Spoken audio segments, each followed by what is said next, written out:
Welcome back in episode 13 of the Fourth Down Football Show. And we got a full house today. Decided to switch it up a little bit. We're not doing a split show with me and Kyle for NFL and me and Mello for college football. All together here, mixing the pot up. And so hang in there. We're about to bring you some very good college football talk. We'll probably start off with that because it happened on Saturday. Chronological order there for you. So huge game coming up in Big Ten. The game between Ohio State and Michigan decides who's going to go to the Big Ten championship there. And then some of the other championship games are set already, SEC and the ACC. Of course, some terrible news coming out of Florida State there with Jordan Travis, but we'll get into all of that. Melo's going to cap the season off for USC with a disappointing loss to a basketball school to end the season. Then on the NFL side of things, talk a little bit about the Lions in first place in Melo's NFC North. Wish we were doing this maybe a day later. We could talk about the Eagles-Chiefs game, as that's going to be clearly the biggest game of the weekend. But, of course, not going to be able to get into that, so we're not going to preview that, seeing as it'll be over by the time I put this out here. Browns, they're rolling still, even without Deshaun Watson. So, yeah, we'll get into all of that. But how are each of you guys doing? Kyle? Not too bad, man. I got a rare Giants win over the weekend, so I thought that was pretty cool. Tommy DeVito looking pretty good. I can't even say that with a straight face. I'm doing all right, man. Doing all right. How are you guys doing? Mello? I mean, like I said before I came on here, Jordan Love, the Green Bay Packers, we're going on a run here. Whether people think I'm delusional or not, we're coming. And don't let us get that 7th seed in the NFC. Because if we do, there's going to be some problems. And in college, we're going to jump into it right now.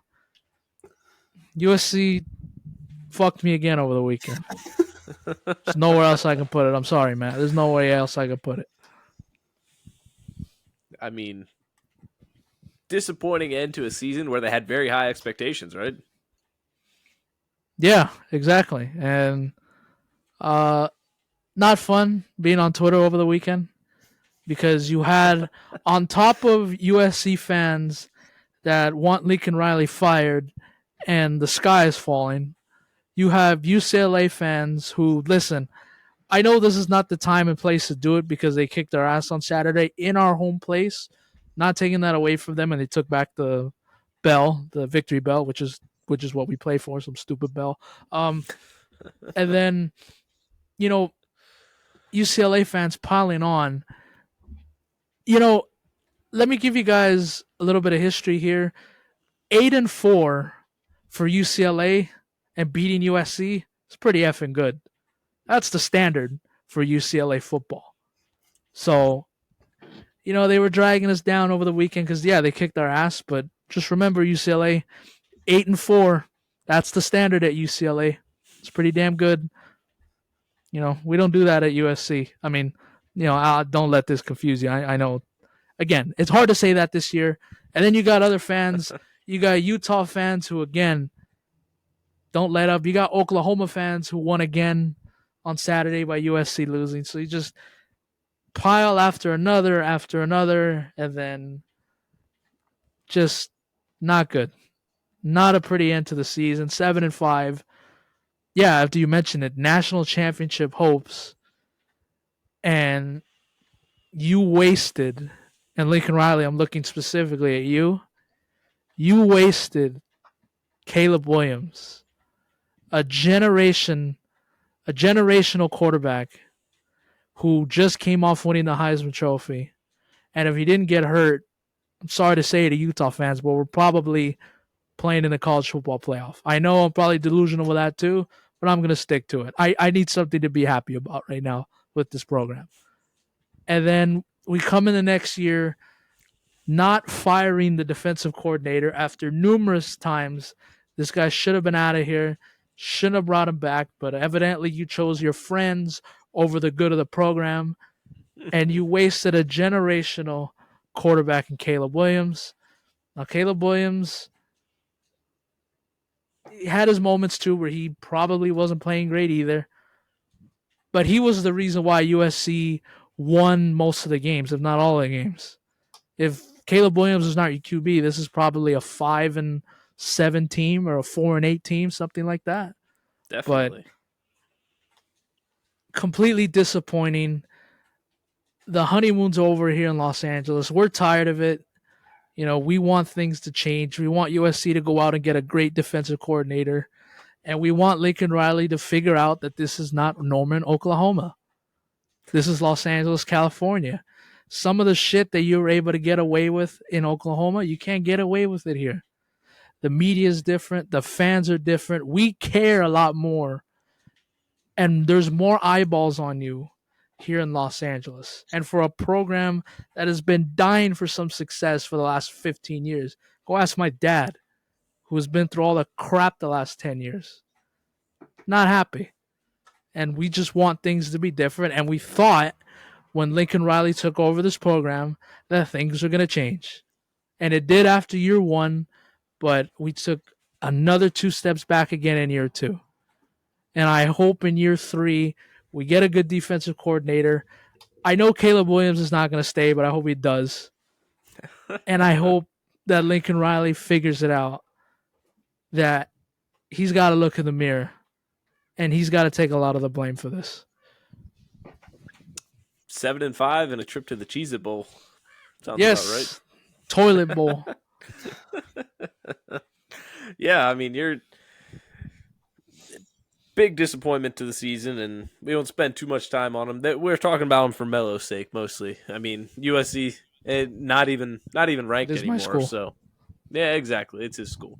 So we'll cover them a little bit, but I'm going to talk about the SEC because Georgia had a nice convincing win over Tennessee. I got to see a lot of that game, and Georgia's been pretty dominant, In case you missed it, you haven't paid attention to college football. They've been pretty dominant the last 2, and now this will be the 3rd season here. Back-to-back championships, and it seems like no one's going to stop them on their way to the 3rd. I would sort of be of the opinion of that. I said we were going to talk about championship games, though, a little bit, as the SEC was decided already. Alabama will be facing off against Georgia. And I will say I've been tuning into some Alabama games too recently, and they've been really impressive as of recently. They had a nice win over Kentucky just 2 weeks ago. Of course, last week they played, or just Saturday, they just played Chattanooga, which, it doesn't really do much for me win-wise because you're supposed to blow them out. But wish USC had that schedule. Alabama's been looking a lot better as of recently. But I still think there's no stopping Georgia on the way to winning their 3rd straight college football championship. I mean, they've messed around a little bit with some of these crappier teams so far this season, especially in the first half. You see a lot of close games. Then they stretch it out in the second half, and it's a lot bigger score, bigger margin of victory. But some of these games then where they played Missouri, and I think they played Missouri. I believe so. I know they just played Tennessee. They beat Tennessee. They beat the brakes off of Tennessee, a Tennessee team that was supposed to have a pretty good offense this year, and Georgia manhandled them. So I'm looking at Georgia, and I'm saying, who's going to stop them on their way to the 3rd straight college football championship?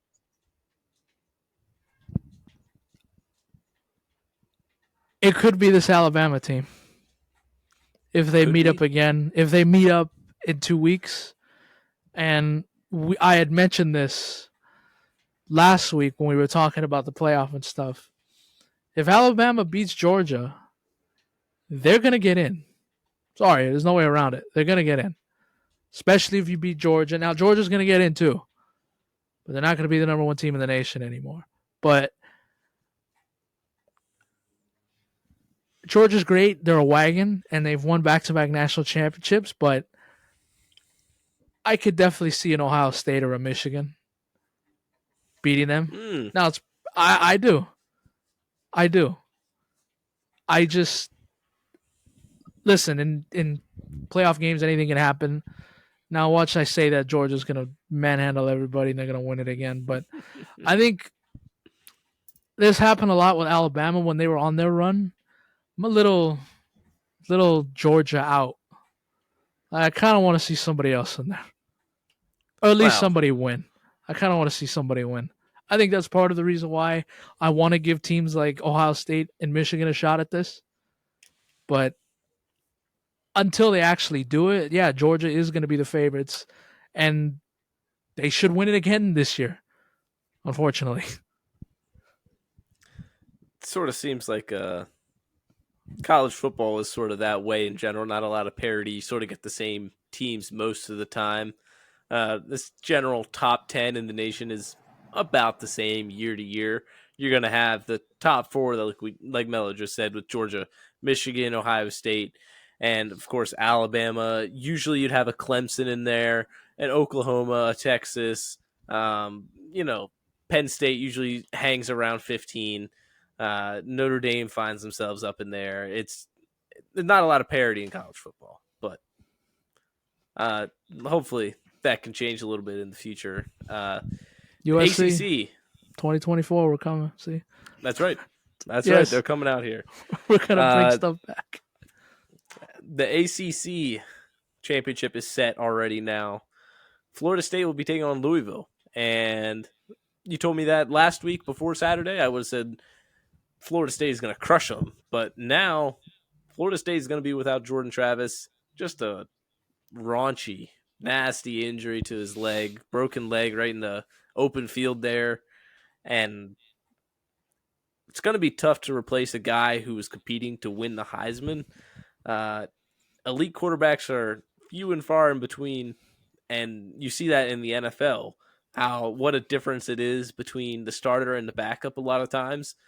And then you're thinking about this on a even bigger scale in college football. Like, you have to be really, really, really good to make the NFL. You have to be really, really, really good to make college football, to be a backup. But, like, still, there's going to be a big difference between a guy who was in contention to win the Heisman and a guy who's going to be your backup. So a little bit more hesitant about Florida State and even their chances in the playoff if they get in, if they're able to win the ACC championship. I hate to be like this because it's a horrible injury to Jordan Travis, and I wish him nothing but the best. But I think that injury takes Florida State out of this, to be honest with you. I think it does. I think they'll lose anyways, but I mean, I don't think the committee wants to have an undefeated Florida team, but with a backup QB. Now, maybe they will. Maybe they'll put him in anyways and give him the 4 spot. But me personally, when I saw that, when the dust settled, I'm like, damn, there goes the ACC's chances. Because I don't think they're gonna do it. I don't think they want. I think they want to put Washington or Oregon in there, even Texas, but it's hard because Florida State's undefeated and they've been around there the whole time. But I don't think they're going to beat Louisville. But even if they did, I mean, if it's a close game, it could be the committee's way of kind of like, all right, let's finally get Florida State out of here and let's see what happens, with the Pac-12 and stuff. I just think the ACC, again, they're not getting in this year.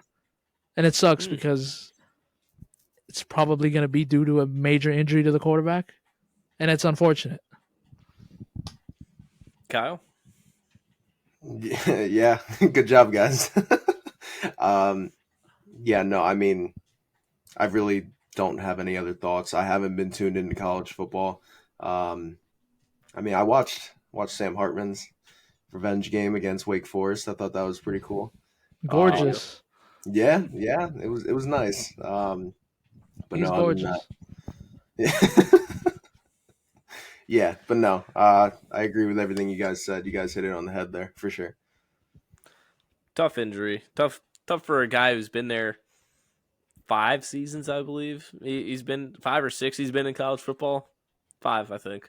But like, he stuck it out at Florida State, even though they weren't good these last couple years. Like, tough blow to a guy who was going to be probably NFL bound after this season, and Now, not saying he won't be in it. I don't know if he has a year of eligibility left or not. I'm honestly not sure. So who knows what his future will hold. I think eventually he'll make it to the NFL, and it'll be a great story, his comeback from this broken leg. So best of luck, best wishes to you, Jordan Travis. Sticking with the championship theme, we're going to get here anyway. Massive game coming up this Saturday. Ohio State and the Ohio Michigan. State University. It is just Ohio State, no matter how many trademarks or Matt. whatever else they have on it. What? OH? No? I can't give you that. No. IO. I'll do it for you then. I can't give you that. This is like a worst nightmare for me. I'm not cheering for anybody in this game. I'm cheering for Iowa. I'm cheering for them to win the Big Ten championship because they are playing the winner here. And obviously, that's a interesting storyline in the Big Ten. Is you always get a great East team, whether it is most of the time it's been a Michigan or Ohio State. My Nittany Lions were in there not too long ago.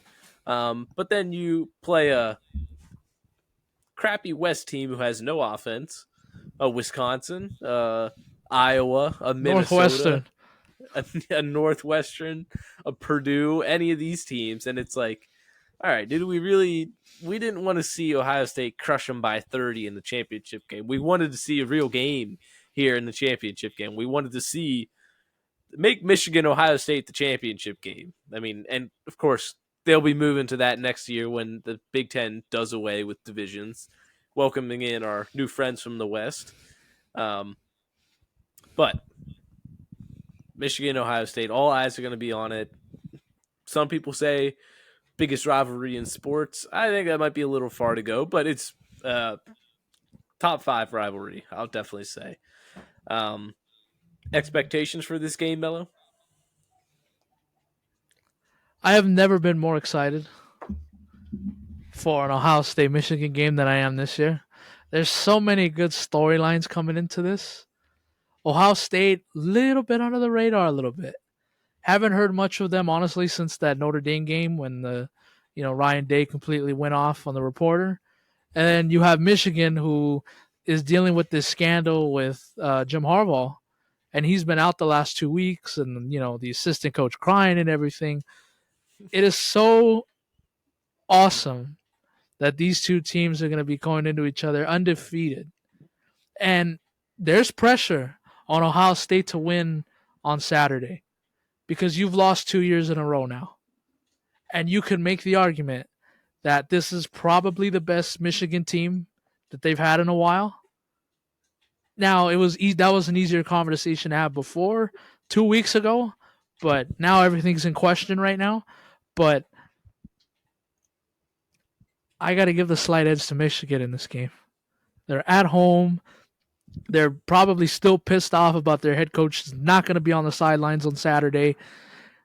And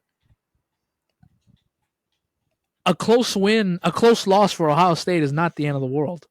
It really isn't. No. It's not the end of the world. There's a path where you can, and we saw it last year. I think so. I don't know. I don't know. I don't remember what the game was. Ohio State still ended up being the 4th team in the country last year. So we have seen it in years past that whoever loses this game, as long as you can keep it close, you can give yourself a shot. Now, I think if Michigan loses a close game, I think the college football playoff committee is completely done with them because, they have the scandal going on, and I don't think they want them in there anyways.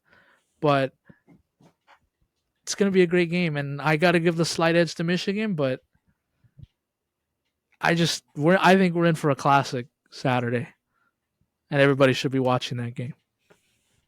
Definitely. I definitely think Michigan has the edge at quarterback. JJ McCarthy's a little bit more proven, a little more tested than Kyle McCord there at Ohio State, which is a big part of your game, but like Michigan showed against Penn State, they don't have to pass if they don't really want to. they'll just run the ball down your throat with Blake Corum, and their offensive line will push you around.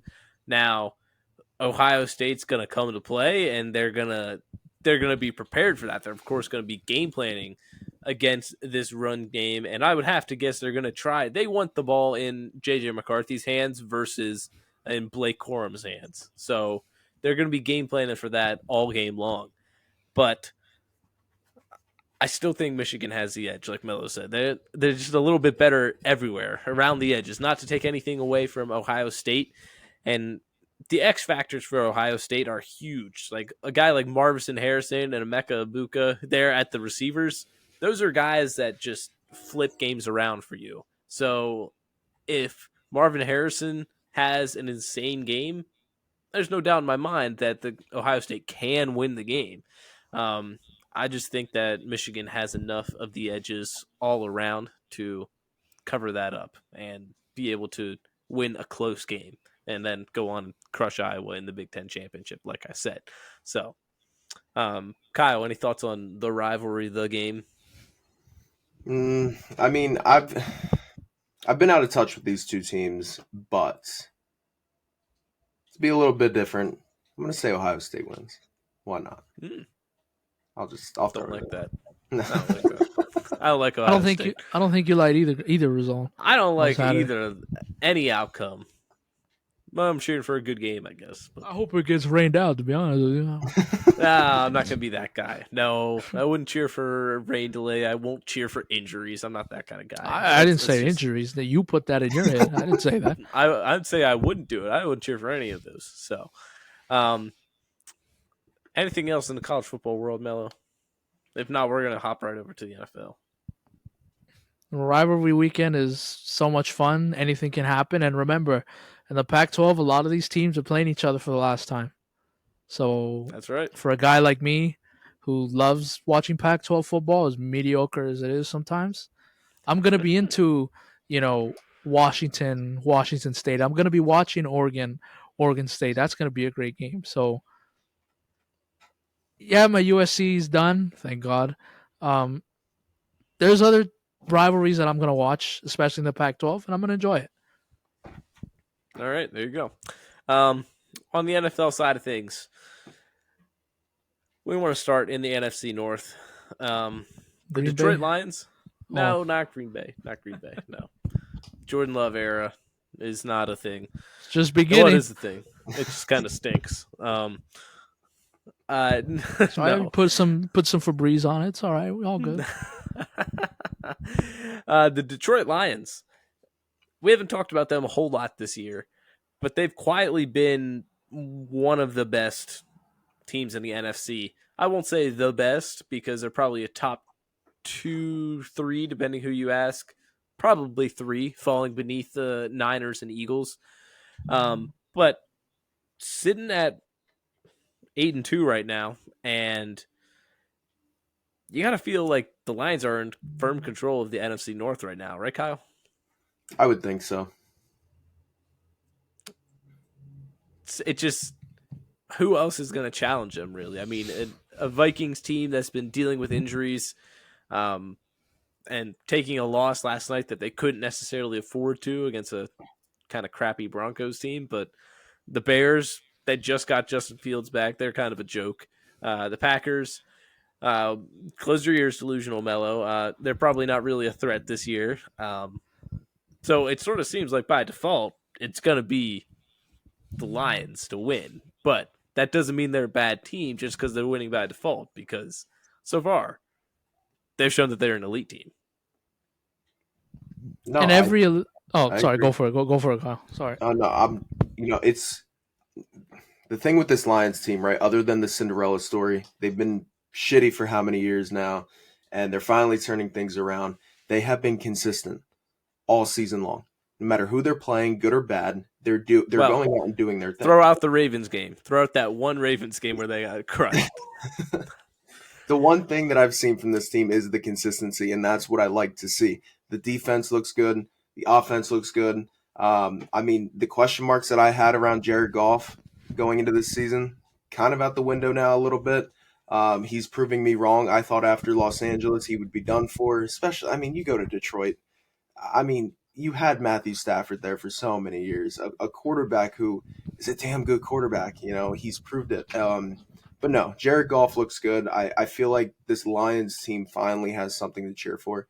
They've been consistent all year long. They're a few pieces away from actually. I I really don't want to say they're not Super Bowl contenders, but I would put them like right underneath. Personally, that's where I would put them. I think they're just a piece or two away. Good draft this year could change that entire thing for next year. So yeah, I mean, like I said, this Lions team is a very very good team, and it's such a cool sight to see for this fan base for sure. And every great team has to go through some kind of adversity. And I think you saw that with the Lions yesterday. You know, they were down by, I think, by like 10 or 13 to the Bears. Now, granted, the Bears are probably playing for something else. First overall draft pick, second overall draft pick in the NFL draft. But every team that wants to win a Super Bowl has to have a win like that, has to be competitive like that, have some kind of adversity, and I think they did that yesterday. I don't think, yeah, I'm with Kyle. I don't think I really want to believe in this Detroit team because they're extremely fun to watch and it's a good story.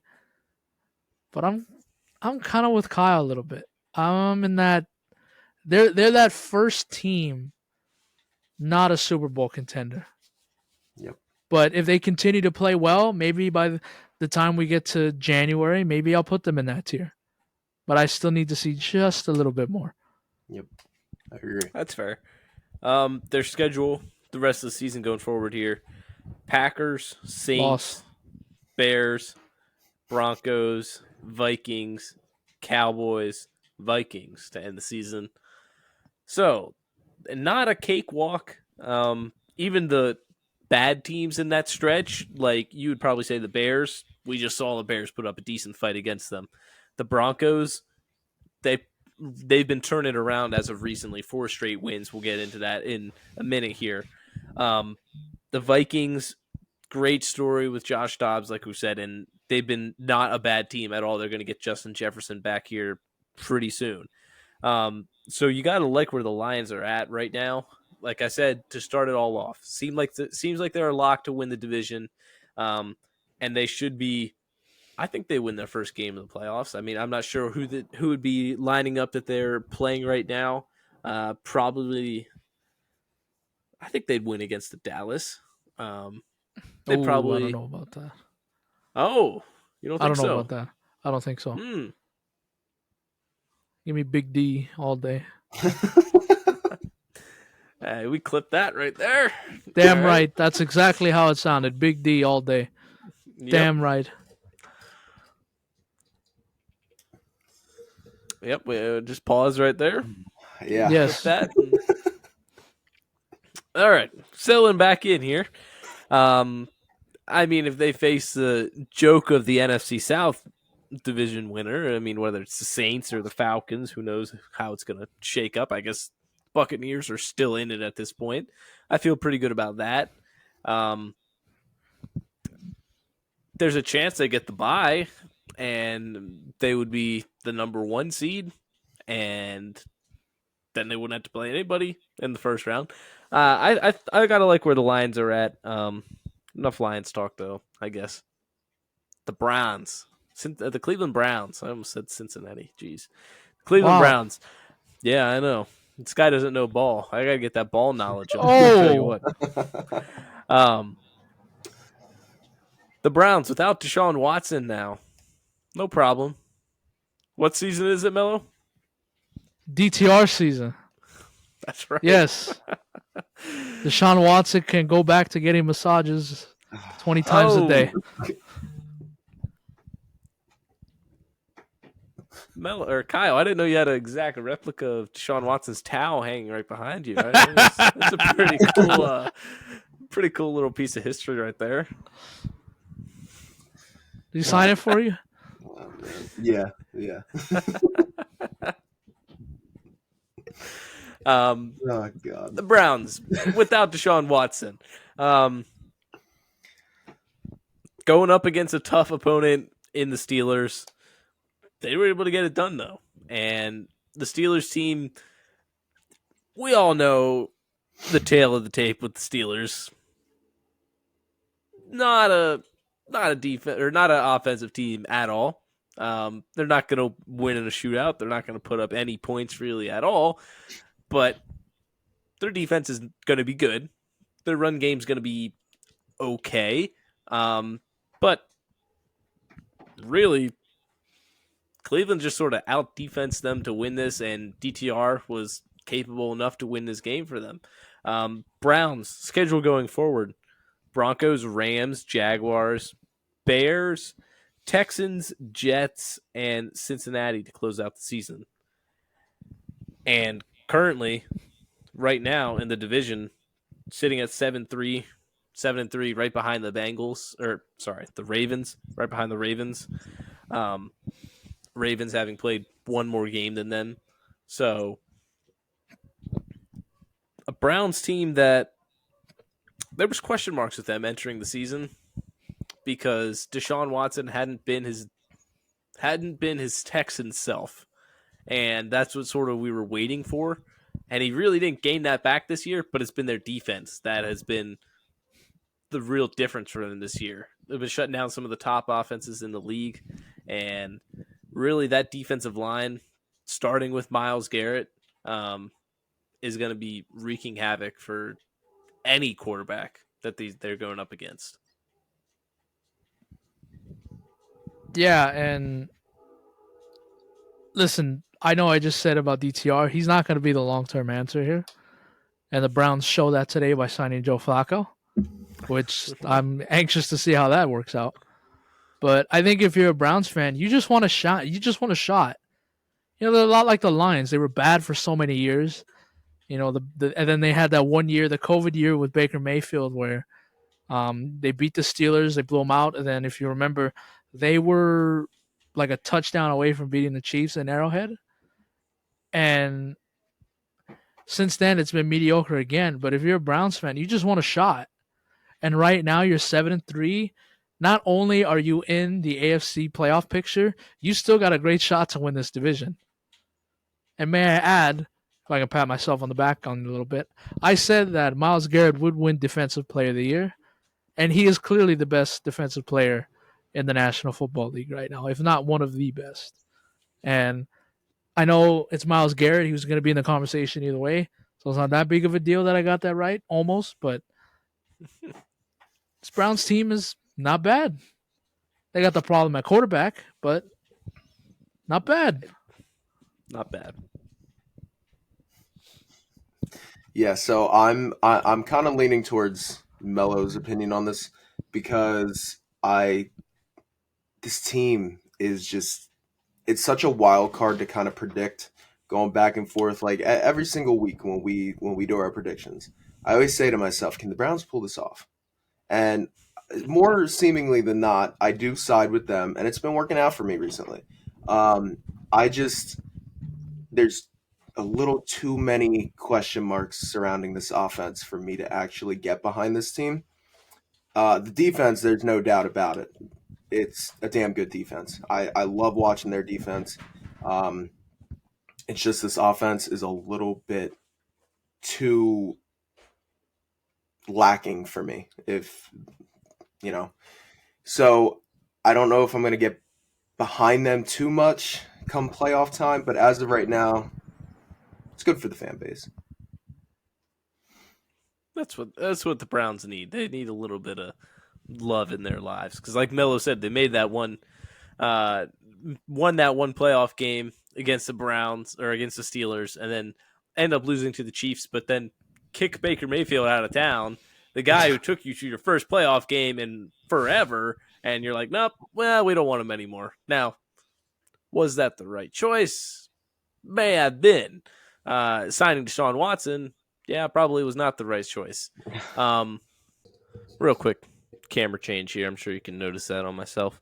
Anyway, we're talking about the Browns, and yeah, I think you got to like where you're at if you're a Browns fan right now. Like Kyle said, still a chance to win this division.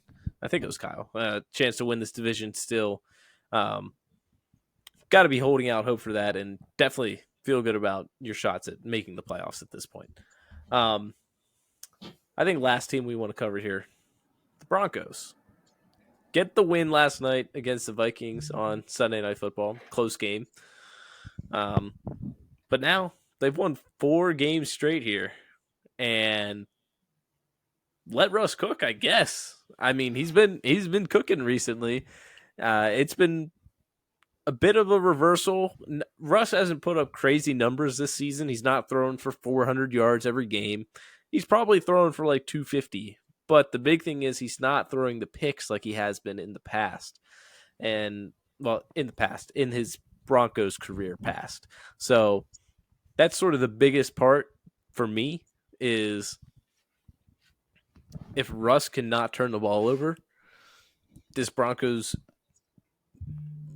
defense is going to be good enough to keep them into games. And yeah, chuck it up to Courtland Sutton, and that's about the story of the Broncos season right now. So they're still in last place in the division and still probably not going to make the playoffs, but a nice little turnaround so far. Yeah, Sean Payton a couple weeks ago probably thought he was getting fired at the end of the season. Which is crazy. Yeah, and Russell Wilson was like, man, I might not even be a quarterback next year. But they figured it out, and they're stringing some wins together. Now it might be a little too late. But they still have games, I think, against the Raiders. They got the Browns, they got the Texans. So they have games in their conference to try and make up some ground and maybe sneak in, but it's going to take a lot. But I think, again, if you're a Broncos fan, this is a lot like the theme of this. If you're a Broncos fan, you're just like, all right, like you're finally starting to see what this head coach and quarterback can do together. And it seems like all last season, that's what we were waiting for. And a lot of people had them, not winning the Super Bowl, but getting pretty damn close. And now it's got to be comforting that, hey, you know what? Maybe we did hire the right guy. Maybe Russell Wilson is coming around. Just got to feel good about it.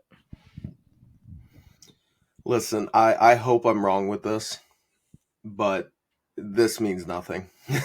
Personally, I think this means nothing. I mean, I guess this Broncos mess, they need to throw something to the fan base. Like, here's a bone, have it. Here's a 4-game little win streak. Russell Wilson was supposed to come into Denver and have Peyton Manning expectations, turn this whole thing around, because that's the expectations I got from it. I was like, damn, now here we go again. They're going to get their next Peyton Manning and they're going to go to the Super Bowl, and then that's kind of how Denver works, right? They build up whatever the hell they can on the offense, and they have a solid defense. And then the one piece that they're missing is a quarterback, which is what we saw last time with Peyton Manning. That's what happened here. They brought in Russell Wilson, and I mean, the expectations that were put on this team, like, geez, man, this team was supposed to be winning Super Bowls. And here, Russell Wilson has had the worst time of his career in Denver. Then they bring in Sean Payton, right? And supposed to turn this whole thing around yet again. I don't know, man. I mean, I'm glad that they're stringing this together and giving the fan base something, because the amount of money and draft picks and everything else that they have given up for a shot at a Super Bowl with Russell Wilson has not panned out in their favor at all yet. I mean, I hate to be like this because I love Russell Wilson. Prime Russell Wilson, he was one of the best players in football. He was so fun to watch. But, when it comes down to it, I think it's a little too late, just like Mello said. This was supposed to happen when Russell Wilson first came over to Denver, and then it really was supposed to happen with Sean Payton. So I don't know. I mean, maybe I just haven't seen anything from this team for me to get behind them, but that's kind of my thoughts on it. On top of it, too, they paid a fortune for Sean Payton to be the head coach, and they traded basically every draft pick that they had until like 2027 to get Russell Wilson over here. Yep. And if you don't bank on it, Seahawks, as of right now, the Seahawks clearly won the trade. Oh yeah. And the Seahawks, they've won the trade. Pete Carroll looks like a genius right now. Yeah, and maybe he wasn't the problem. Yeah. Fight on forever. The 4-game win streak, like we mentioned, not against total crappy joke teams. Started with Melo's Packers. 19-17 win. Gotta love that. Then the surprising victory over the Chiefs, which shocked everybody. Whatever you want to say, write it off as a fluke or they were overdue, as it's been 15 meetings since they won their last game. Then just last Sunday or Monday, they beat the Bills and now Vikings. So these were all pretty close games except for the Chiefs one. 1 point victory over the Vikings, 2 points over the Bills, and then 2 points over the Packers. So really, these are sort of games that could have gone either way, especially I know the Vikings had a chance to win it. It took a miracle for the Bills to lose that game. Of course, the penalty there, we all know how that ended. Is it a little optimistic, fluky that they won some of these games? Could be, but given something to Broncos country for them to be happy about. Come on, let's get a Broncos country. Let's ride. Mello? Come on. Broncos country? Let's ride. Oh my God. There we go. Kyle, come on, let's hear it. No. I can't. He's too dignified. Understandable. I think we're going to round out the episode on that note. So appreciate you guys watching, tuning in. If you're listening on Spotify or Apple Podcasts, give us a review. Wouldn't hurt anything. Help us a lot. YouTube, subscribe, like, and check us out on all our socials too. And we'll see you again next week. See ya.